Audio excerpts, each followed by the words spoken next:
students, how are you all? Hope you all are doing very good. Today students, we are going to start our 13th chapter of class 1st, which is about pollution in environment. So हमारे environment में different types of pollutions जो होते हैं जिसकी वजह से हमारा environment unhealthy हो रहा है, unfit हो गया है किसी भी life के possibility के लिए, that we are going to discuss about today.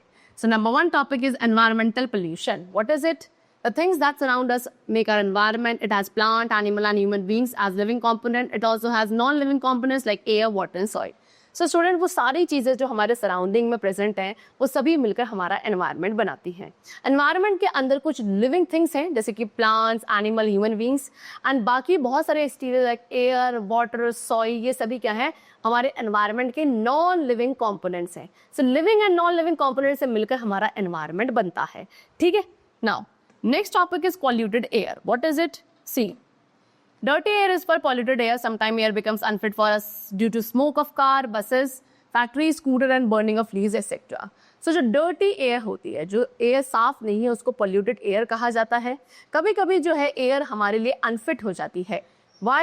Because due to smoke of car, bus, factories, industries, scooter, या फिर जब आप लीव्स या गार्बेज को बर्न करते हो तो उसके थ्रू जो स्मोक प्रोड्यूस होता है वो एयर में मिक्स हो जाता है एंड एयर को अनफिट या पोल्यूट कर देता है. And this type of air is known as polluted air.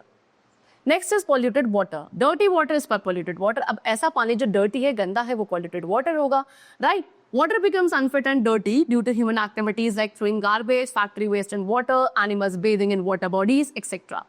So, अब वाटर कब अनफिट है, डर्टी होता है जब हम जैसे कि गार्बेज जो होता है, जो कूड़ा वगैरह सब क्या आप पानी में फेंक देते हो, ठीक है, रिवर्स वगैरह में, या फैक्ट्री का जो वेस्ट आता है, प्रोड्यूस होता है, वो सारा वाटर में रिलीज कर दिया जाता है. एनिमल्स को वाटर बॉडीज के अंदर नहलाया जाता है. सो ये कुछ ह्यूमन एक्टिविटीज है जिसकी वजह से वाटर अनफिट हो जाता है and that water is known as polluted water. Next is protection of environment. अब एनवायरनमेंट को कैसे प्रोटेक्ट करना है? See students, it is our duty. हमारे एनवायरनमेंट को प्रोटेक्ट करना, सेफ रखना, क्लीन रखना is our duty. So we should not use poly bags as a harm, poly bags as a harm the environment. We should use jute bags to carry things.